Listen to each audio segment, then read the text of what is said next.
নিশ্চিত ভোট দিবেন।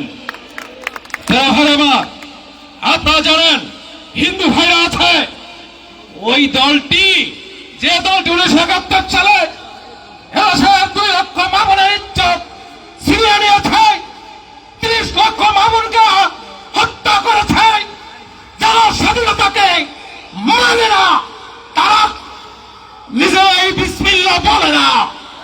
এরা হলো সুন্নিদেরকে তাদের ধলে ঢুকিয়ে তারপর ওহাবি বানায়। আজকে আসুন, পরীক্ষা হবে আমার নেতা, আপনার নেতা, এদেশের 20 কোটি মানুষের নেতা জনাব তারেক রহমান, যাকে নমিশন দিয়েছে। আমরা আমাদের শেষ বিন্দু রক্ত দিয়ে আমরা এই আলমগীরকে আমরা বিজয় করব। এই বলে আপনাদের কাছ থেকে বিদায় নিচ্ছি। আল্লাহ হাফেজ। বাংলাদেশ জিন্দাবাদ। শহীদ জিয়া অমর হোক, দেশনেত্রী বেগম খালেদা জিয়া অমর হোক, তারেক রহমান জিন্দাবাদ। যে নেতা তার টাইম নেই, নেতা কি বক্তব্য রাখার জন্য আমন্ত্রণ জানাচ্ছি। কোনো বিশেষের নয়, আপনাদের সন্তান সমাজকর্মী, এটা বলতে ভালো লাগে। আমার বাবা সোবানাজি, তিনিও সমাজকর্মী ছিলেন। নিজ উদ্যোগে নিজ টাকায় তার আর একটি অংশ চেয়ারম্যান যখন ছিলেন 3 টার্ম, সে সময় আল্লাহ তাআলা তাকে যখন সুযোগ দিয়েছে তখন থেকে মানুষের উপকার করেছে। এরকম প্রতিচ্ছবি দেখি আমি এটুকু বলতে পারি, সেই সমস্ত পূর্বপুরুষদের প্রতিচ্ছবি জড়িত। আপনারা সম্পদ হিরুয়াল মোল্লা। বিসমিল্লাহির রহমানির রহিম। এলাকার মুরব্বী, সন্তান, ভাই, ভাতিজা কেমন আছেন? আজকের এটা নির্বাচনী জনসভা, কেউ বড় ছোট করা আমাদের দায়িত্ব নয়। সবার কাছে আমাদের ভোট চাওয়াই মূল কাজ, ঠিক কিনা? আমার বক্তব্য খুব শর্ট, আপনাদেরকে সামনে রেখে আজকে ধানের শীষের বিএনপির প্রথম ক্যান্ডিডেট, বাংলাদেশ জাতীয়তাবাদী দলের সাবেক আহ্বায়ক, শিক্ষক নেতা অধ্যক্ষ আলমগীর হোসেন, আজকে তিনি ধানের শীষের কাণ্ডারি। আমরা অনেক ছোট্ট 2-3টে কথা বলেই শেষ করতে যেহেতু হবে, তাই আমি ভাবছি কোন দিক থেকে শুরু করব। অনেক কথা নিয়ে বসেছিলাম। আমি 1971 সালের কথা বলি। 1971 সাল, মাটিভাঙ্গা 1 নম্বর ইউনিয়ন, সেখানে কমিউনিস্ট ছিলেন, সেখানে বাসদ ছিলেন, সেখানে জাসদ ছিলেন, সেখানে মুসলিম লীগ ছিলেন, সেখানে আওয়ামী লীগ ছিলেন, সেখানে বাসানি ন্যাপ ছিলেন, সেখানে ন্যাপ মুজাফফর ছিলেন, ঠিক কিনা? স্বাধীনতার আগের কথা। কিন্তু 71 সালের যুদ্ধে হানাদারদের বিরুদ্ধে কেউ কি দ্বিমত করেছিল? সবাই এক ছিল, সঠিক কিনা? সবাই এক ছিল। আজকের যুদ্ধ আমাদের সেই একই। কমিউনিস্ট নাই, জাসদ নাই, বাসদ নাই, আওয়ামী লীগ নাই, বিএনপি নাই, সবাই এক। সেই 71-এর শত্রুদের বিরুদ্ধে মেহেরবানি করে আমাদেরকে শক্ত হতে হবে, তাদের বিরুদ্ধে যুদ্ধ ঘোষণা করতে হবে। আর ইসলামের যে কথা বলে, আপনাদের ঘরে কারো না কারো হাতে ইউটিউব আছে, কারো না কারো হাতে ফেসবুক আছে। আলেমদের বক্তব্য শুনে নেবেন যে তারা কি বক্তব্য দেয় এদের বিরুদ্ধে, আমাদের বলার দরকার নাই। প্রিয় এলাকাবাসী, আপনাদের পক্ষ হয়ে এখন আমি আমার ক্যান্ডিডেটের কাছে 2-3টে কথা বলবো। মাননীয় ক্যান্ডিডেট, আল্লাহ তাআলা চায় তো আপনি এমপি হবেন, আল্লাহ তাআলা চায় তো আমার নেতা, দেশ নায়ক, বিএনপির চেয়ারম্যান জনাব তারেক রহমান দেশের প্রধানমন্ত্রী হবে, আল্লাহ চায় তো। আমরা মাটিভাঙ্গাবাসী 3 থেকে 4টা মন্ত্রীর ইউনিয়ন, আমরা অনেক ভাগ্যবান। আমি একটু আগে আমার কেন্দ্রীয় নেতাদের বানিয়ে ঘুরে নিয়ে এসেছি। বর্ষার সময় ঘুরাইতে পারলে বেশি খুশি হইতাম, বর্ষার সময় ঘুরাতে পারলে বেশি খুশি হতাম, পারি নাই। এখন নিয়ে গেছি আর বলছি নিজের টাকা দিয়া, এই এলাকার মানুষের টাকা দিয়া, এই এলাকার সাধারণ মানুষের টাকায় এই রাস্তা করছি, আর এই রাস্তা খুঁজছে পুষ্কুনি বানাইয়া টাকাগুলো সব নিয়ে এই আওয়ামী লীগ চলে গেছে। এখন আপনার কাছে প্রশ্ন এবং অ্যান্সার দিয়ে যাবেন এই আজকে আমার ভাইদের কাছে, আমার মুরব্বীদের কাছে। আমরা সাইদি সাহেবকে বলেছিলাম রাস্তার কাজ করতে, উনি বলেছিলেন রাস্তা বানাই দিলে চোর ঢুকবে।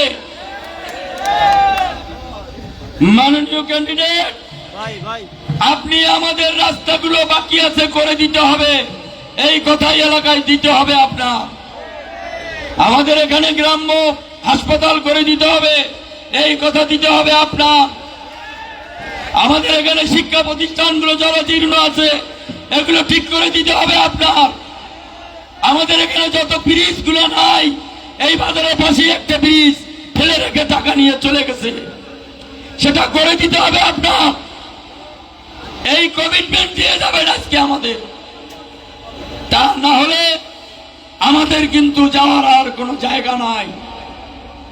আমি চাই, আমরা আমার এলাকার মানুষ চাই, জনাব নজরুল ইসলাম খান জেলার সভাপতি, আপনি এই জেলার এমপি। আল্লাহ চাই তো আরো বড় কিছু হয়ে যাবেন ইনশাআল্লাহ, আমরা যদি ভালো পারফর্ম দেখাতে পারি। ইনশাআল্লাহ আপনি ওয়াদা করবেন নজরুল ইসলাম খানকে নিয়ে আমাদের এই অবহেলিত বানিয়ারি, মাটিভাঙ্গা, চাঁদকাঠি, সামর্থ্যকাঠি, এই অঞ্চল অন্তত আর যাই হোক আপনি যেন গাড়ি নিয়ে প্রত্যেকটা মানুষের দরজায় যেতে পারেন, এই আশা ব্যক্ত রেখে আমি আমার বক্তব্য শেষ করছি। আসসালামু আলাইকুম রহমতুল্লাহ। বাংলাদেশ জিন্দাবাদ, বাংলাদেশ জাতীয়তাবাদী দল জিন্দাবাদ। এই পর্যায়ে আপনাদের সামনে মূল্যবান বক্তব্য রাখছেন বাংলাদেশ জাতীয়তাবাদী দল পিরোজপুর জেলা শাখার সাবেক সংগ্রামী সহ সভাপতি, বর্তমান পিরোজপুর জজকোর্টের সম্মানিত পিপি জনাব অ্যাডভোকেট আবুল কালাম আকন। বক্তব্য রাখছেন জনাব অ্যাডভোকেট আবুল কালাম আকন। বিসমিল্লাহির রহমানির রহিম। আজকের এই নির্বাচনী সভার সম্মানিত সভাপতি, উপস্থিত থানের শীষের কাণ্ডারি, আমাদের থানের শীষের ১ নং আসনের প্রার্থী অধ্যক্ষ আলমগীর হোসেন, উপস্থিত জেলা বিএনপির বিভিন্ন পর্যায়ের নেতৃবৃন্দ, উপজেলা এবং ইউনিয়ন পর্যায়ের সম্মানিত নেতৃবৃন্দ এবং অত্র এলাকার আমার প্রিয় হিন্দু মুসলিম ভাই বোনের আসসালামু আলাইকুম। আজকে আগামী 12 তারিখ যে নির্বাচন, এই নির্বাচন আমাদের জাতীয় নির্বাচন। এই নির্বাচনের মাধ্যমে 19 কোটি মানুষের ভাগ্য নির্ধারণ হবে। এই 19 কোটি মানুষের ভাগ্য নির্ধারণী যে ভোট, সেই ভোটের মালিক আপনিও একজন। আপনার একটি ভোট এই বাংলাদেশের ভবিষ্যৎ নির্ধারণ করবে। এই বাংলাদেশ স্বাধীন সার্বভৌম চলবে কিনা, এই বাংলাদেশের গণতন্ত্র থাকবে কিনা, এই বাংলাদেশে হিন্দু মুসলিম সবাই একত্রে থাকতে পারবে কিনা, এই বাংলাদেশের মা বোনেদের যে উন্নয়ন হচ্ছে সেই উন্নয়ন অব্যাহত থাকবে কিনা, সেই প্রশ্নের মীমাংস হবে আগামী 12 তারিখ। সংগ্রামী বন্ধুগণ, আজকে নূতন করে ভাবার বিষয় নয়। বাংলাদেশ জাতীয়তাবাদী দলের প্রতিষ্ঠাতা শহীদ রাষ্ট্রপতি জিয়াউর রহমান স্বাধীনতার ঘোষক ছিলেন। তিনি যুদ্ধ করে দেশ স্বাধীন করেছেন, তিনি রাষ্ট্র পরিচালনা করেছেন। একটি যুদ্ধ বিধ্বস্ত এবং একটি অনাহার পীড়িত এবং দুর্বৃত্ত পীড়িত অবস্থায় তিনি বাংলাদেশের দায়িত্ব গ্রহণ করেছেন এবং বাংলাদেশে উন্নয়ন ঘটিয়েছিলেন। এবং তারপরে আমাদের নেত্রী দেশনেত্রী বেগম খালেদা জিয়া রাষ্ট্র পরিচালনা করেছেন, সেটা আপনারা দেখেছেন। অতএব আজকের আপনাদের সামনে এসছে শহীদ রাষ্ট্রপতি জিয়াউর রহমানের সুযোগ্য সন্তান বেগম খালেদা জিয়ার সুযোগ্য সন্তান জনাব তারেক রহমান। তারেক রহমান আজকে নয়, বিগত 3 বছর পূর্বে 31 দফা দিয়েছে, একটি কর্মসূচি নিয়ে তিনি বাংলাদেশে এসেছেন। ইনশাআল্লাহ সেই সমস্ত কর্মসূচির মধ্যে মহিলাদের কিভাবে উন্নয়ন করা যায়, কৃষকদের কিভাবে উন্নয়ন করা যায়, শিক্ষার কিভাবে উন্নয়ন করা যায়, বিভিন্ন ক্ষেত্রে কিভাবে উন্নয়ন করা যায়, সে ব্যাপারে সুনির্দিষ্টভাবে তিনি ব্যাখ্যা দিয়েছেন। সংগ্রামী বন্ধুগণ, আমাদের যে প্রার্থী অধ্যক্ষ আলমগীর হোসেন, তিনি একজন অধ্যক্ষার্থী দলের প্রিন্সিপাল এবং তাকে আপনারা চেনেন, আমরা চিনি, একজন সৎ যোগ্য লোক। আপনারা তাকে ভোট দেবেন। সময় সংকীর্ণ, অনেক কথা বলার ছিল, বলতে পারি না। আমাদের প্রার্থীর কাছ থেকে আপনারা শুনবেন। সবাইকে ধন্যবাদ জানিয়ে বক্তব্য শেষ করছি। বাংলাদেশ জিন্দাবাদ, জাতীয়তাবাদ জিন্দাবাদ। বক্তব্য দিচ্ছেন আপনাদের কাঙ্ক্ষিত নেতা, জাতীয়তাবাদী দল পিরোজপুর জেলা শাখার কাঙ্ক্ষিত নেতা তারেক রহমানের একান্ত আস্থাভাজন ধানের শীষের কাণ্ডারি অধ্যক্ষ আলমগীর হোসেন। তার হাতে মাইকটি দেওয়ার আগে আমার একটা কথা ভুলে গেছিলাম, আমি সেটা বলেই দিচ্ছি। জনাব আলমগীর হোসেন, আপনি সহ জনাব নজরুল ইসলাম খানের কাছে এই অত্র এলাকা আপনি জানেন বলেশ্বর নদীর তীরে, এটা একটি চর অঞ্চল। এই অঞ্চলে চরের সীমানা নিয়ে আমাদের একটি দ্বন্দ্ব আছে। মেহেরবানি করে এই সীমানাটা নির্ধারণ করে আমাদের দেশের, আমাদের এলাকার যথেষ্ট গরিব মানুষদের জায়গাটা বন্টন করে দিবেন নির্ধারিত সময়ের মধ্যে।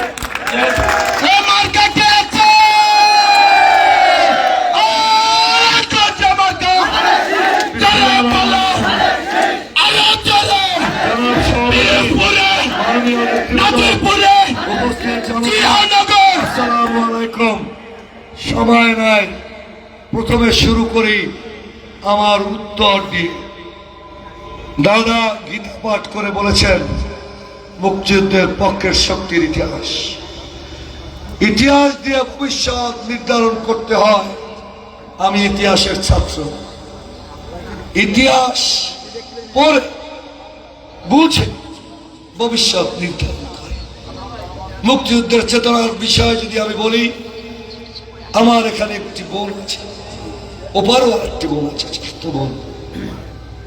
আমার বাড়িতে আমার পিতা আলাদ আব্দুস সামাদ সোমানাজি নামে পরিচিত, তৎকালীন সময় আমার গোষ্ঠীর 17 জন লোককে মুক্তিযুদ্ধে পাঠিয়েছে। তৎকালীন সময় 300, 500, 200 এটি টুকুকার হাতে দিয়ে, টুকুকা বেঁচে আছেন, তিনি ভারতের ট্রেনিংয়ে পাঠিয়েছেন।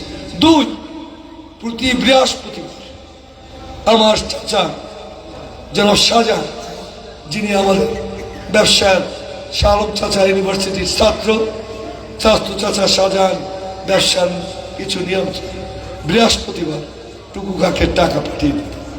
এক, আমি যার সহধর্মিনী 1971 মঠবারে একটি সম্ভ্রান্ত পরিবারের সন্তান, যিনি পিআইও চাকরি করেন, মুক্তিযুদ্ধের ঢাকে গ্রামে চলে এসেছেন।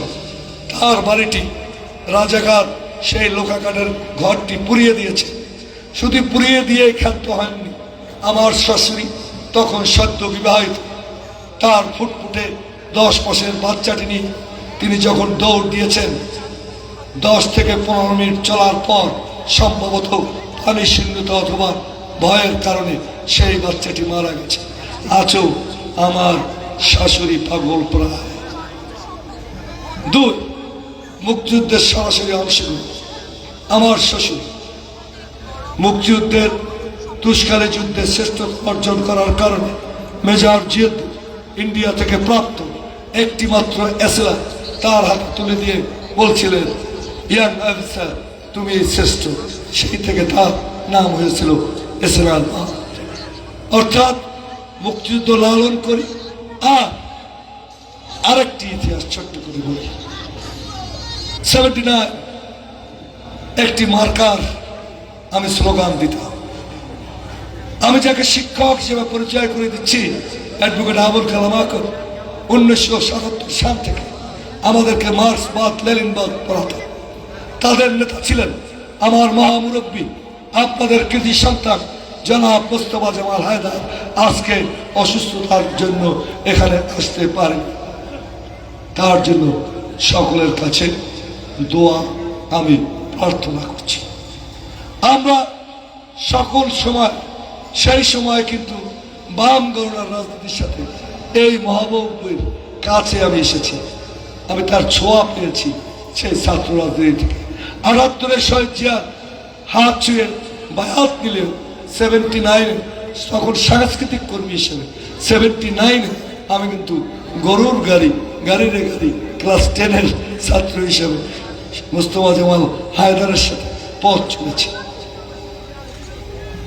মুক্তিযুদ্ধের সংস্কৃতি বিপ্লব, লোকমান পিছনে বসে আছে, জিজ্ঞাসা করে দেখবেন কমপক্ষে 29টি পরিবার, কখনো শুনেছি 31টি পরিবার আমাদের বাড়িতে ছিল।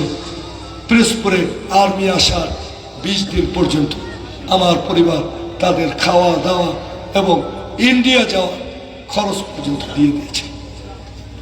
প্রিয় বন্ধুগণ, আমরা এই মুক্তিযুদ্ধের শক্তি, আমরা কোনো রাজনৈতিক দল নিষিদ্ধের কথা বলি নাই, আমরা নোট অফ ডিসেন্স দিয়ে রেখেছি। আমরা বলেছি কিছু ব্যক্তি বাংলাদেশকে লুট করেছে, এই লুটেরাদের বাংলার মাটিতে বিচার চাই। এই লুটেরাদের লুট করা, বিদেশে পাচার করা টাকা বাংলাদেশে ফেরত চাই। কোন রাজনৈতিক দল খারাপ নয়। 71-এ ওই রাজনৈতিক দলের প্রধান শেখ মুজিবুর রহমানের যে বিশাল ভূমিকা আমরা কি কখনো অস্বীকার করেছি? খালেদা জিয়া অস্বীকার করেছে। সেই 8 তারিখের প্রথম আমাদের আনুষ্ঠানিক সম্মেলনে বেগম খালেদা জিয়া উল্লেখ করেছেন যে 4 জন ব্যক্তি, তার নাম হোসেন সৈয়দ সরওয়ার্দী, মজলুম জননেতা মাওলানা আব্দুল হামিদ খান বাশারী, শেখ মুজিবুর রহমান, জিয়াউর রহমান। কিন্তু আমাকে খাটো করতে গিয়ে এমন জায়গায় নামানো হয়েছিল আমরা 71-এর পরবর্তী 75-এর দুর্ভিক্ষ অবস্থা টেনে নিয়েছি। ঠিক কিনা? ইট মারলে পাটকিলটি খেতে হবে। প্রিয় বন্ধুগণ, আমার সম্পর্কে জেনে যাবেন, আমি একজন কলেজ প্রিন্সিপালের যতটুকু যোগ্যতা থাকা দরকার, নৈতিকতা থাকা দরকার। হিন্দু মুসলমান, আপনারা সনাতন ধর্মের কথা বলবেন, সোভারাজির প্রতিষ্ঠিত সেই রাজনীতি, সেই কলেজটিতে আমার চাকরিটি হতে আমার বাবার পা ধরতে হয়েছে, আমার মামার। শুধুমাত্র তিনি বলতেন যারা ফার্স্ট হবে তারাই হবে। সেই ফার্স্ট হওয়ার কারণে আজকে 29 জনের মধ্যে আমার চাচাতো বোন লোকমানের শালী আর আমি, এই 2 জন পারিবারিক, আর সব মোটামুটি সনাতন ধর্মের আর এনটিআরসি থেকে কয়েকজন এসেছে। আমরা হিন্দু মুসলমান বিভাজন জানি না। আমরা বলতে চাই, উন্নয়নের কথা বলেছেন, এমদাদ প্রশ্ন করেছে, বাংলাদেশের বৃহত্তর দল। আমি মনে করে দিতে চাই 5 তারিখের যে সমস্ত কুকুর, খোদার কসম এই ঘটনাগুলো আমরা জানি না, আপনাদের সামান্য ক্ষতি করেছে। ক্ষতি করে না? তাহলে কি বললো এমদাদ? যদি কোনো এলাকায় করে থাকে, মাটি ভাঙার কোনো সংবাদ আমি পাইনি। আমি একজন মুসলমান হিসাবে ওয়াদা দিচ্ছি, আমি পবিত্র কাবা ঘর ছুঁয়ে এসেছি। আমার সাথে, আমার সঙ্গে, আমার দ্বারা কোন সন্ত্রাসী, নৈরাজ্যকারী কোন জাতীয় সুযোগ পাবে না। আমি মনে করিয়ে দেই, র্যাব সৃষ্টি করেছে খালেদা জিয়া। সেই ডেভিড 90-এর গণঅভ্যুত্থানের নেতা, লিটন চেয়ারম্যান বাগেট অথবা বরিশালের মেহেদী কমিশনার। বলা হয়েছিল লিমিট ক্রস করো না, লিমিট ক্রস করেছে। কেমন জানি পৃথিবীতে আর তাদের দেখতে পাইনি। এটি মনে করিয়ে দিতে চাই। 226 বলতে চাচ্ছি না, 226 জন লিমিট ক্রসকারী মানুষ দুনিয়ায় নাই। বিএনপির সমর্থক, খালেদা জিয়ার মন গলে নাই, আমরা তার উত্তরাধিকার। আমি মাকে কথা দিয়েছি, মা যখন রাজনীতিতে এসেছে, বেগম খালেদা জিয়া, আপনি আমাদের সামনে ছাত্র দলের সেন্ট্রাল কমিটির মেম্বার,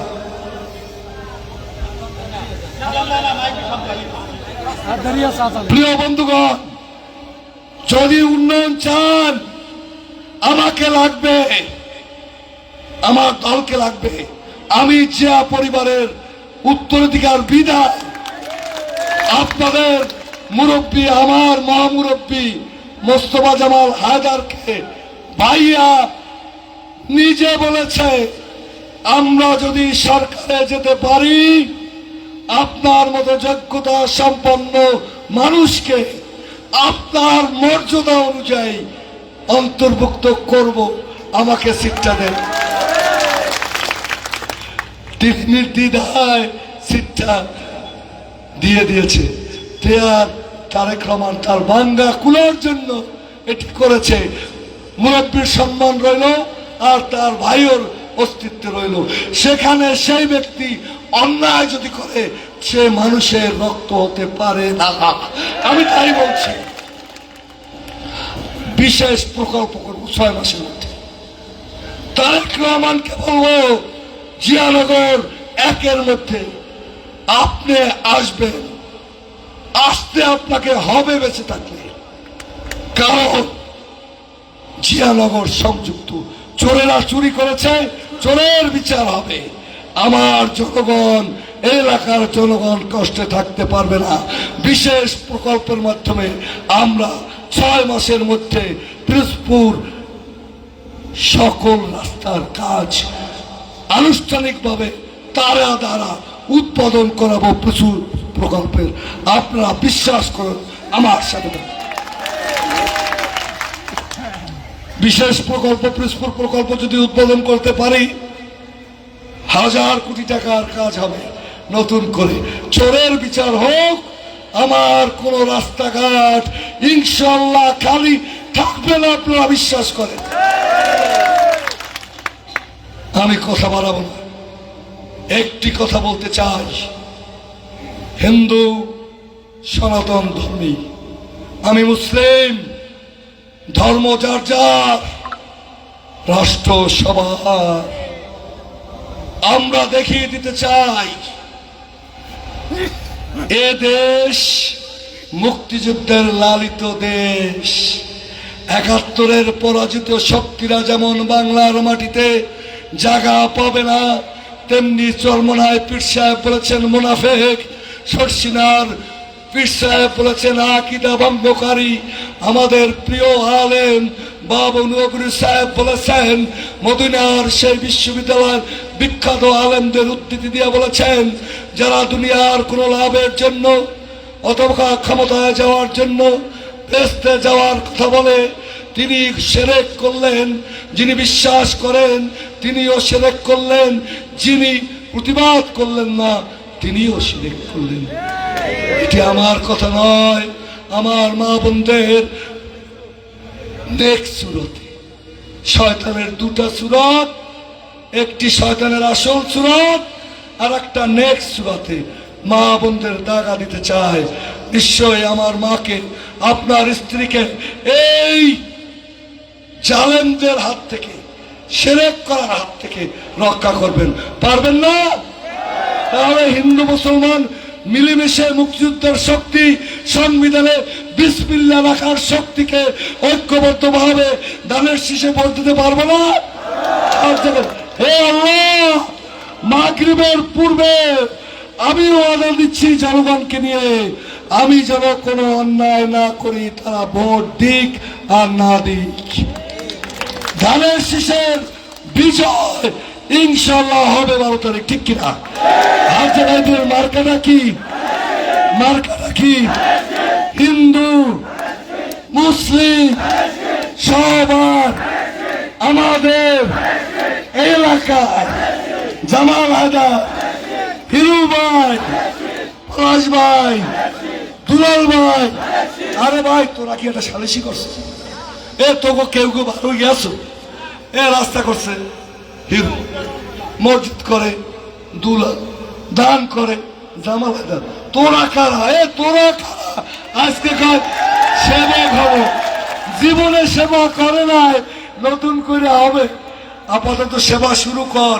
আমরা জন্মগতভাবে সেবক, আমরা জন্মগতভাবে সেবক।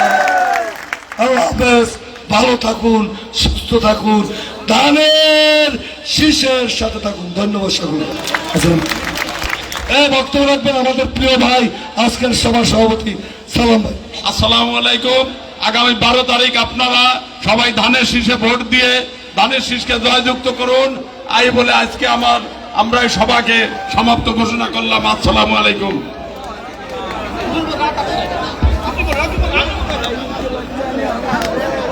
সংগ্রামী উপস্থিতি, একটি